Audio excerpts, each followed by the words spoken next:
The fluorescent lights of Chicago's downtown family court hummed with the particular frequency of institutional indifference. Marcus Chen sat on the hard wooden bench outside courtroom 7B, his calloused fingers worrying the frayed edge of his work shirt. The fabric had given up its fight against repeated washings months ago, much like Marcus had given up trying to make his life look more presentable than it actually was. Beside him, in a folder held together with duct tape and hope, were documents that represented his entire life. Pay stubs from Joe's auto repair where he worked the early shift, 5 a.m. to 2 p.m. More pay stubs from his evening job at Murphy's Grocery, stocking shelves from 4 p.m. to midnight. Bank statements showing an account that never quite reached 4 digits before rent was due. And photographs, dozens of them, of a little girl with pigtails and a gap-toothed smile who made every impossible day worth living. Emma, his 7-year-old daughter.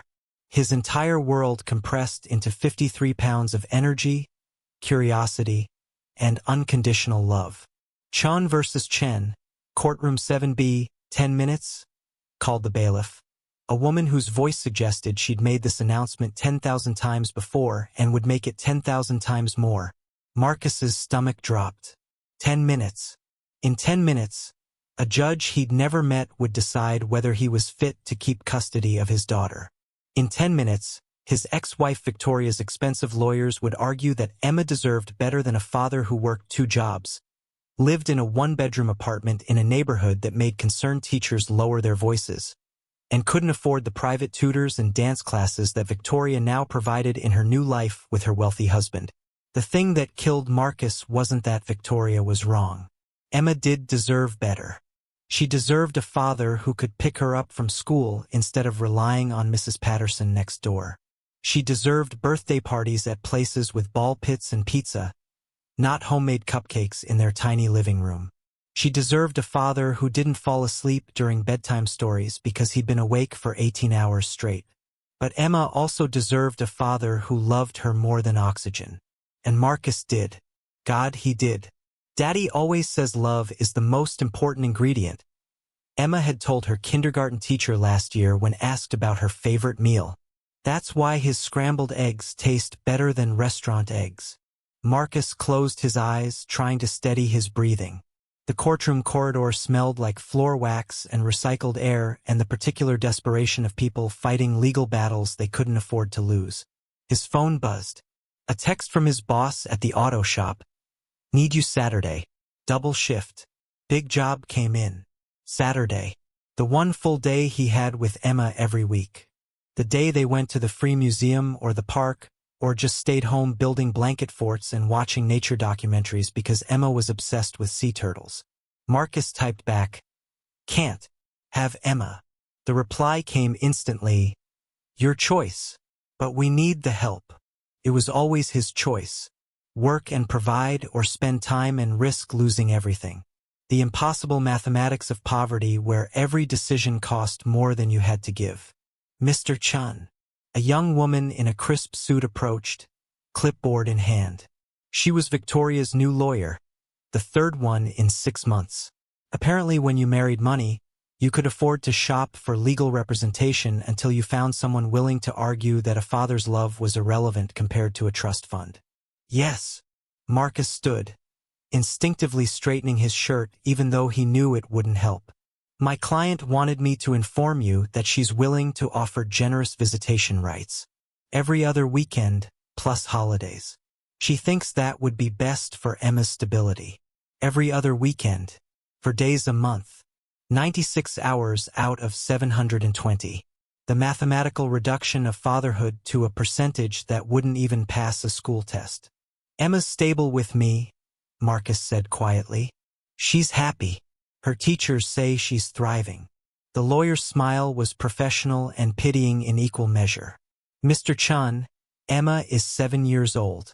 She needs structure, opportunities, resources.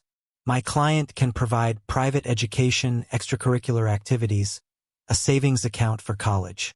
Can you honestly say you can offer the same? The answer was no. Of course it was no.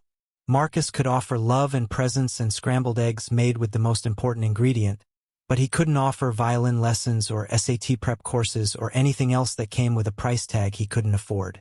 "I can offer her father," Marcus said instead. "Of course, and you'll still be her father. Just perhaps not her primary guardian." The lawyer walked away, her heels clicking efficiently against the linoleum. Marcus sank back onto the bench, his hands shaking. This was it. This was how he lost everything that mattered. The elevator dinged at the end of the hallway. Marcus barely noticed, too consumed by the dread pooling in his stomach. But then he heard it. Commotion. Raised voices with the particular urgency that cut through institutional background noise. "Please, someone help. My car died in the parking garage and I have to be in court in 5 minutes. I'm the judge for the 10 o'clock cases. Can't be late. I can't." Marcus's head snapped up. A woman stood by the elevator, immaculately dressed in a black suit and white blouse, her dark hair pulled into a professional bun. She was holding a briefcase in one hand and her phone in the other, her expression somewhere between panic and fury. "The towing company says 45 minutes minimum," she continued, addressing anyone and everyone. "I need to get to courtroom 7B. Does anyone?" She stopped mid-sentence, her eyes landing on Marcus. More specifically, on the automotive supply store logo embroidered on his work shirt. "You. Do you know anything about cars?" Marcus stood slowly, his tired brain processing the information. "The judge. For the 10 o'clock cases. His case started at 10:15. "I'm a mechanic," he heard himself say. "Can you help me?" The desperation in her voice was raw and real. "Please. I have families depending on me being in that courtroom. Important cases. Life-changing decisions." Marcus looked at the clock on the wall. 9:52 a.m. He looked at courtroom 7B, where his own life-changing decision was about to be made. He looked at the woman, this stranger, this judge, who had no idea she was asking him to choose between helping her and saving himself. The smart thing would be to say no, to explain he had his own case, his own crisis, his own desperate need to be in that courtroom when his name was called. The smart thing would be to protect himself first. But Marcus had never been good at choosing the smart thing over the right thing. It was probably why he was here in the first place. A man too foolish to leave a job he loved for one that paid better. Too stubborn to give up custody even when everyone said it would be easier on Emma to just let her go. "Where's your car?" Marcus asked. The relief that flooded the woman's face was profound. "Level 2 of the parking garage. Silver BMW. It just died." Everything went dark. Could be the battery. Could be the alternator. Could be a dozen things. Marcus was already moving toward the elevator, his folder of documents still clutched in his hand. "Whatever it is, can you fix it? Fast." "I can try." They rode the elevator in silence. Marcus could feel the weight of every second passing, every moment bringing him closer to missing his own hearing. But his hands were steady as they descended into the parking garage, steady in the way they always were when he was working on something mechanical, something he understood. The BMW was exactly where she said it would be, looking expensive even in the dim garage lighting. Marcus popped the hood, his practiced eye immediately scanning for obvious problems. "What's your name?" the woman asked, hovering beside him with barely contained anxiety. "Marcus Chen. I'm Judge Sarah Mitchell, and I genuinely cannot thank you enough for this. I have 3 custody cases this morning, and these families have been waiting months for their hearings." Marcus's hands stilled for just a moment over the engine. "Custody cases. Of course. Battery connections are corroded," he said instead of responding, reaching for the multi-tool he always kept in his pocket. "That's your problem. I can clean them. Should get you started, but you'll need to replace the battery soon. Whatever you need to do, please." Marcus worked quickly, his fingers remembering motions he'd performed 1,000 times before. Scrape away the corrosion, tighten the connections, check the voltage. The familiar rhythm of repair, of taking something broken and making it functional again. You're very calm, Judge Mitchell observed, watching him work. Most people would be more nervous around a judge. Most people aren't used to things breaking down, Marcus replied without looking up. When you're poor, everything breaks. You get good at staying calm while you fix it. He hadn't meant to say that, hadn't meant to reveal anything personal. But exhaustion had stripped away his filters, leaving only honesty. Try starting it now, he instructed. Judge Mitchell slid into the driver's seat and turned the key. The engine turned over immediately, purring to life like it had never failed. Her face transformed with relief. Oh, thank God. Thank you. Seriously, thank you. I don't know what I would have done. She grabbed her briefcase from the passenger seat, already moving toward the garage exit. Can I pay you? For your time and expertise. No need, Marcus said, closing the hood. Just helping out. At least let me get your contact information, in case I need a reliable mechanic. She pulled out her phone, waiting expectantly. Marcus recited his number mechanically, his eyes on his watch. 10:08 a.m. 7 minutes until his hearing. If he ran, if the elevator came immediately, if he didn't stop for anything, he might make it. Thank you again, Mr. Chen. You're a lifesaver. Literally. Judge Mitchell hurried toward her car, then paused, turning back. You said you're used to things breaking down, used to being poor. Can I ask, what brings you to the courthouse today? Marcus hesitated. The truth sat heavy on his tongue. But what did it matter now? He'd already sacrificed his chance. Custody hearing, he said simply. Fighting to keep my daughter.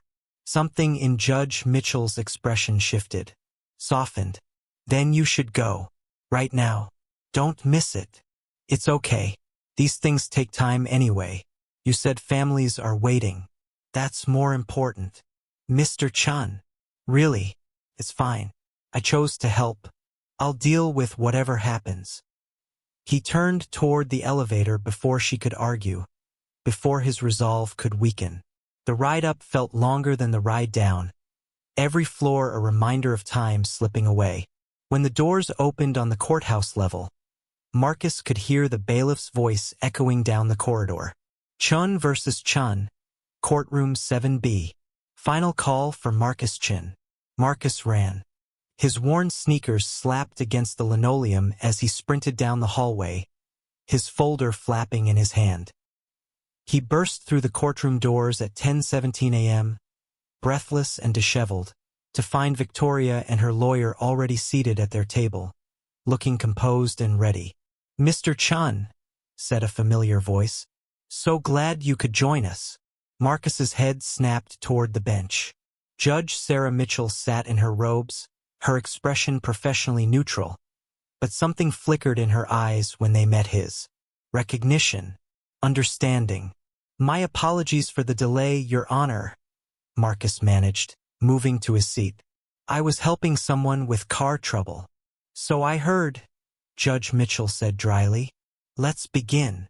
The next hour passed in a blur of testimony and arguments. Victoria's lawyer painted a picture of Marcus as a well-meaning but inadequate father. A man who worked too much, earned too little, couldn't provide the advantages a child deserved. They brought up the one-bedroom apartment, the neighborhood crime statistics, the fact that Emma's school was rated 6 out of 10 on some website that apparently mattered. Mr. Chen clearly loves his daughter, the lawyer concluded. But love alone isn't enough. Emma needs stability, resources, opportunities. My client can provide all of that and more. When it was Marcus's turn to speak, he stood slowly, his prepared statement forgotten. Instead, he looked at Judge Mitchell and told the truth. Your Honor, everything they've said is accurate. I do work 2 jobs. I do live in a small apartment in a neighborhood that's not great. I can't afford private tutors or dance classes or most of the things Victoria can give Emma now. He swallowed hard. But I can tell you that every morning, I wake Emma up by singing to her. Badly. She tells me I sound like a dying walrus. But she laughs every time. I can tell you that she's memorized 17 facts about sea turtles because I checked out every book our library had on the subject. I can tell you that when she has nightmares, she knows I'm always there, every single night, in the next room. Marcus's voice cracked. I can tell you that this morning, I had a choice. I could come straight to this hearing, protect myself, make sure I didn't miss my chance. Or I could help someone who needed it, even if it cost me everything. I chose to help because that's what I want Emma to learn. That we help people. Even when it's hard. Even when it costs us. Especially then. He sat down, exhausted and empty. He'd given everything he had to give. It wouldn't be enough. It was never enough when you were fighting against money and power and the way the world valued things he couldn't provide. Judge Mitchell was silent for a long moment, her fingers steepled under her chin. When she finally spoke, her voice carried through the courtroom with quiet authority. I've been a family court judge for 12 years. In that time, I've heard hundreds of custody cases. I've seen every variation of family dysfunction, every type of parental failure and success. I've learned that wealth does not equal worthiness, and poverty does not equal inadequacy. She looked directly at Marcus. This morning, Mr. Chen had an important hearing. A hearing that would determine his entire future relationship with his child. And yet, when a stranger asked for help, he didn't hesitate. He sacrificed his own critical deadline to assist someone in need. Victoria's lawyer started to object, but Judge Mitchell held up her hand. That stranger was me. Mr. Chen had no idea I was the judge who would hear his case. He helped me because it was the right thing to do. Because that's who he is. She turned to Victoria. Mrs. Anderson, you can provide your daughter with material advantages that Mr. Chen cannot match.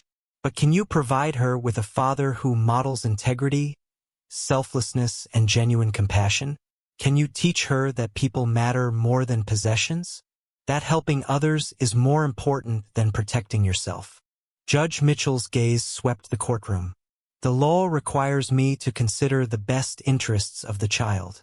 Emma's best interest is to have a father who loves her unconditionally and teaches her, through his daily actions, how to be a good human being. Full custody remains with Mr. Chen. The gavel came down with a sound like thunder and salvation. Marcus couldn't breathe, couldn't process, couldn't believe what had just happened. He'd lost. He'd been certain he'd lost. And yet, however, Judge Mitchell continued, her voice firm, Mr. Chen, you will accept the following conditions. 1. You will reduce your work hours at your second job. I'm ordering Ms. Anderson to pay child support that will make this financially possible. 2. You will accept assistance from the court's Family Services program to find suitable childcare for Emma during your working hours. 3. You will attend co-parenting counseling with Ms. Anderson to ensure Emma maintains a healthy relationship with both parents. She looked at Victoria, whose face had gone pale. Ms. Anderson, you will have generous visitation rights. Every other weekend, plus holidays, plus additional time during summer vacation. But you will use that time to build a relationship with your daughter, not to compete with her father or attempt to prove that money equals love. The gavel came down again. We're adjourned. Marcus sat frozen as the courtroom emptied around him. Victoria left quickly, her lawyer muttering about appeals. Other cases were called, other families filed in and out. But Marcus remained seated, tears streaming down his face, his hands shaking with the release of fear he'd carried for months. Mr. Chen, Judge Mitchell's voice was gentle. A moment in my chambers? He followed her numbly into a small office behind the courtroom. She closed the door and removed her robes, looking suddenly more human, more like the panicked woman in the parking garage than the powerful judge on the bench. I should thank you again, she said, for the car, for showing up late because you were helping me, for being exactly the kind of person your daughter needs you to be. You didn't have to rule that way, Marcus managed. I know how these things usually go. I ruled based on the evidence presented. The evidence showed me a father who works himself to exhaustion for his child. who sacrifices his own needs to help strangers, who teaches through example rather than lectures. She smiled sadly. I see a lot of parents in this courtroom, Mr. Chen. Most of them talk about love. You demonstrated it. I just did what anyone would do. No. Most people would have ignored me, would have prioritized their own hearing. You didn't. She pulled a card from her desk drawer. This is the contact information for a friend of mine who runs a nonprofit. They help working parents find assistance with childcare, job training, emergency funds. I want you to call them. Pride is admirable, but accepting help isn't weakness. Marcus took the card, his fingers numb. I don't know what to say. Say you'll pick up your daughter from school today and tell her about your victory. Say you'll let people help you sometimes. Say you'll keep being exactly who you are. Judge Mitchell extended her hand. It was an honor to meet you, Mr. Chen, both in the parking garage and in my courtroom. They shook hands, and Marcus left the courthouse in a daze. The November sun was painfully bright after the fluorescent-lit interior. He pulled out his phone and called the one person he needed to hear from. Daddy! Emma's voice was pure joy. Are you done with your meeting? Mrs. Patterson said it's not a meeting really, it's important adult stuff, but she wouldn't tell me what. Did something happen? When are you picking me up? Baby girl, Marcus said, his voice breaking. Pack your overnight bag. We're having a celebration sleepover tonight. Just you and me. Pizza and ice cream and that sea turtle documentary you've been wanting to watch. But Daddy, it's Tuesday. We do celebrations on Saturdays. We're making new rules. We celebrate every good thing the moment it happens. And today something really, really good happened. What? I'll tell you when I pick you up. I love you, Emma. More than all the sea turtles in all the oceans. She giggled. That's a lot of sea turtles, Daddy. That's how much. Marcus hung up and stood on the courthouse steps, letting the reality sink in. He'd kept his daughter. He'd kept his family. Not because he was rich or powerful or impressive, but because he'd chosen to help someone who needed it. Sometimes the universe rewarded kindness in unexpected ways.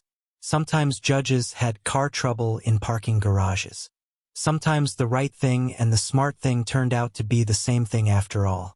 Marcus walked to the bus stop, his step lighter than it had been in months.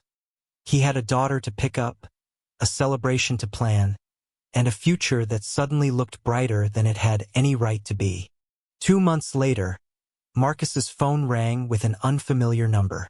He answered it while stirring eggs for Emma's breakfast, the phone tucked between his shoulder and ear. Mr. Chen? This is David Park from Park's Automotive. Judge Mitchell gave me your number. Said you helped her out of a jam and that you're a skilled mechanic looking for better opportunities. Marcus stopped stirring. Sir, I'm opening a new location on the north side. Need a head mechanic. Better hours, better pay, full benefits. Judge Mitchell spoke very highly of your character and skill. Any interest in an interview? Yes. Yes, sir. Absolutely.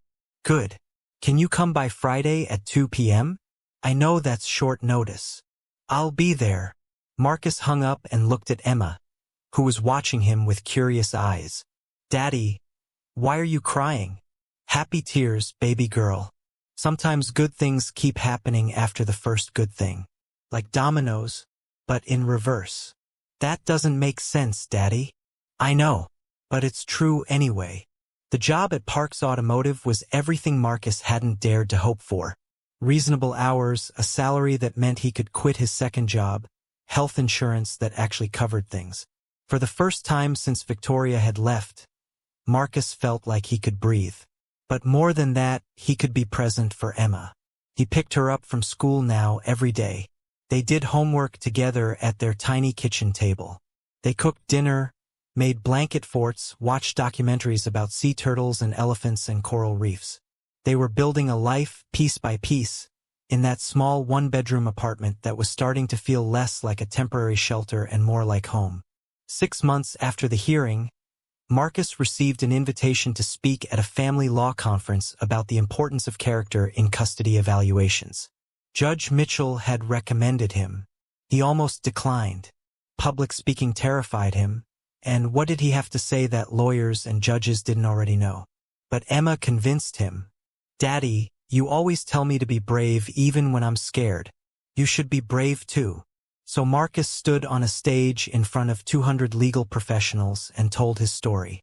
About poverty and pride, about working 2 jobs and still not having enough, about the morning he chose to help a stranger instead of protecting himself, about how that choice had saved his family. "The system often equates resources with capability," he concluded. "But children don't need wealthy parents. They need present parents. Parents who show up, who sacrifice, who teach by example. I'm not special. I'm just a dad trying his best with what he has. But somehow that was enough. And I think it should be enough more often than it is." The applause was thunderous. Afterward, dozens of people wanted to talk to him, to share their own stories, to thank him for putting into words what they'd felt but couldn't articulate. Judge Mitchell approached him at the end, her smile warm. "You're a natural speaker, Mr. Chen." "I'm a terrified mechanic who almost threw up backstage," Marcus corrected. "Even better. Authentic fear makes authentic courage more powerful." She hesitated. "I wanted you to know that your case changed how I evaluate custody disputes. I'm looking for character now, not just capability. You taught me that." "You saved my family," Marcus said simply. "I think we're even. Not even close. You saved me first. Remember?" Marcus drove home that evening thinking about chain reactions, about how helping one person had led to keeping his daughter, which led to a better job, which led to this moment, about how kindness multiplied in ways you couldn't predict or plan. Emma was waiting when he got home, bouncing with excitement. "Daddy, Mrs. Patterson and I made cookies." "Well, I made cookies." Mrs. Patterson supervised because last time I made cookies by myself we had to open all the windows. "I remember. The apartment smelled like burned chocolate for a week." "These ones are better. Try one." Marcus bit into a slightly misshapen but surprisingly delicious cookie. "These are amazing, baby girl." "I know. I followed the recipe exactly this time instead of adding extra stuff. Sometimes more isn't better. Sometimes enough is perfect." Marcus looked at his 7-year-old daughter, wise beyond her years, and felt his heart swell. "You're absolutely right. Sometimes enough is perfect." That night, after Emma was asleep, Marcus sat at his kitchen table and wrote a thank you note to Judge Mitchell. Not because he needed to, but because he wanted her to know that her ruling hadn't just saved his custody rights. It had saved his life, his purpose, his reason for being. "You saw something in me that day," he wrote. "Something I wasn't sure was there anymore. You saw a father worth keeping. Thank you for looking past the poverty to the person. Thank you for understanding that love is the most important ingredient, even when it's the only ingredient we can afford. Thank you for giving me the chance to prove that enough can be perfect." He mailed the letter the next morning. Judge Mitchell called him a week later, her voice thick with emotion. "Your letter meant more to me than you know. I've had a hard week, difficult cases where there are no good answers. Your words reminded me why I do this job. Thank you. Thank you for doing it," Marcus replied. "For caring about character as much as capability. For seeing families like mine as worth saving." They talked for an hour about justice and compassion, about the ways the system failed people and the ways individuals could make it better. It was the beginning of a friendship that would last years, built on mutual respect and the memory of a morning when car trouble and custody hearings collided in the most unexpected way. Years passed. Emma grew from 7 to 17, from elementary school to the edge of college. She was brilliant, passionate, determined to study marine biology, so she could help save those sea turtles she'd loved since childhood. She'd been accepted to 3 universities, each one offering significant financial aid. "Daddy," she said one evening during her senior year, "I've been thinking about that day, the custody hearing, the day that changed everything." "What about it?" You almost lost me because you stopped to help Judge Mitchell. You were late to court, risked everything, just to fix a stranger's car. I did. That was really stupid, Daddy. Marcus laughed. Probably. But it was also the most you thing you've ever done. You taught me that day that people matter more than outcomes. That doing the right thing is worth the risk. She hugged him tightly. Thank you for being stupid in the best possible way. Anytime, baby girl. If stories like this still mean something to you, don't just scroll. Subscribe and stay for the next one. On Emma's graduation day, Judge Mitchell was in the audience. She'd stayed in touch over the years, watching Emma grow through Marcus's proud updates and occasional visits. When Emma crossed the stage to receive her diploma, Judge Mitchell stood and applauded along with everyone else. At the celebration dinner afterward, Emma stood to give a speech. I want to thank my dad, she began, her voice steady and strong. 10 years ago, he made a choice that could have cost him everything. He chose kindness over self-preservation. He chose to help someone who needed it, even when he was the one who needed help most.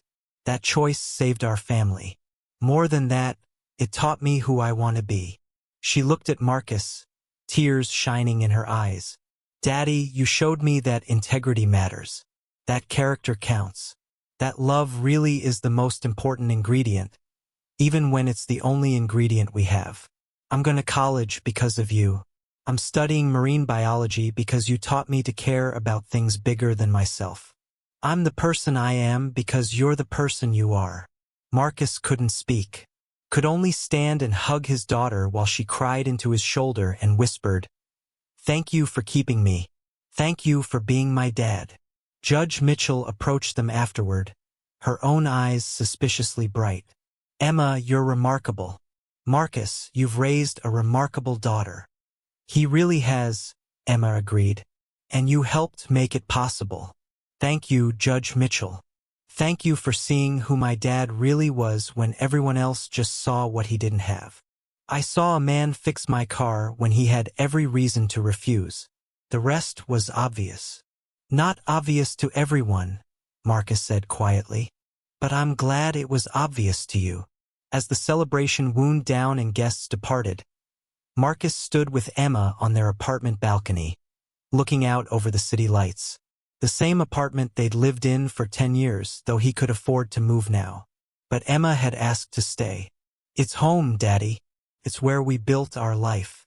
Why would we leave? You're going to do amazing things, Marcus said. I'm so proud of you. I'm proud of you too, Daddy. You worked 2 jobs to keep me. You sacrificed everything to give me a life. You showed me every single day what real love looks like. I'd do it all again. I know. That's what makes you my hero. They stood together in comfortable silence, father and daughter, bound by love and scrambled eggs and the memory of a November morning when everything could have been lost, but was instead saved by a broken car and a choice to help. The universe has a strange sense of timing.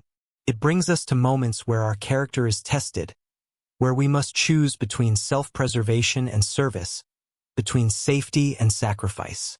And sometimes, when we choose right over easy, when we choose kindness over caution, the universe rewards us in ways we never expected. Marcus had helped a stranger, and that stranger had saved his family. He'd fixed a car, and that simple act had fixed his entire life. Not because the universe was fair or just or logical, but because sometimes, just sometimes, goodness attracts goodness like gravity. On Emma's first day of college, Marcus helped her move into her dorm room. As he was leaving, she grabbed his hand. Daddy, if you hadn't stopped to help Judge Mitchell that day, where do you think I'd be now? With your mother, probably. Living a different life. A life with more money, better opportunities, private schools. Maybe. But not a life with you. Not mornings with dying walrus songs and badly made cookies, and a dad who taught me that character matters more than cash. She squeezed his hand. I'd choose this life every time. Every single time. Marcus drove home alone that evening, the car feeling emptier than it ever had. But his heart felt full. fuller than it had any right to be. He'd been a poor single dad who'd helped a stranded woman, not knowing she was the judge who held his fate. That choice had changed everything. Had proven that sometimes the bravest thing you can do is stop when you should keep going, help when you should protect yourself, choose kindness when the world tells you to choose survival. The most important battles aren't always won with weapons or wealth or power. Sometimes they're won with character, with integrity, with the simple, revolutionary act of caring about someone else more than you care about yourself. Marcus had won his battle not in spite of his poverty, but because his poverty had never defined him. What defined him was his choice to help, even when helping might cost him everything.